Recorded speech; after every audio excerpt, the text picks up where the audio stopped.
खूप दिवस झाले होते घरची पावभाजी खाल्ली नव्हती, म्हणून म्हटलं की आज मस्त पावभाजी बनवूया. सर्वात आधी पावभाजीसाठी लागणाऱ्या भाज्या घेतल्या.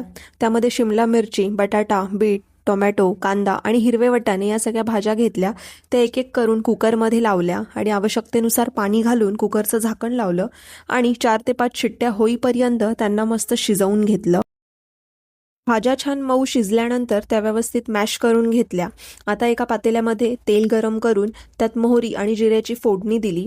त्यानंतर त्यामध्ये लसणाची पेस्ट घालून थोडीशी परतली. त्यानंतर त्यामध्ये बारीक कांदा घालून तो हलका सोनेरी होईपर्यंत परतून घेतला. आता यामध्ये पावभाजी मसाला, हळद, तिखट आणि धनेपूड घालून मसाला छान परतून घेतला. भाज्या शिजवल्यानंतरचं जे पाणी उरलं होतं ते मी फेकून नाही दिलं, कारण त्यामध्ये पोषक घटक असतात. यानंतर मॅश केलेल्या भाज्या घालून सगळं मिश्रण व्यवस्थित एकजीव केलं.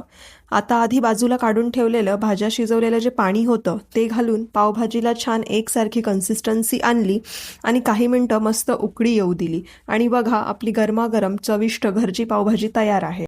त्यानंतर बाजूलाच तवा ठेवून त्याला मस्त बटर लावून त्यावर पावही भाजून घेतले आणि अशा प्रकारे आपली पावभाजी रेडी आहे.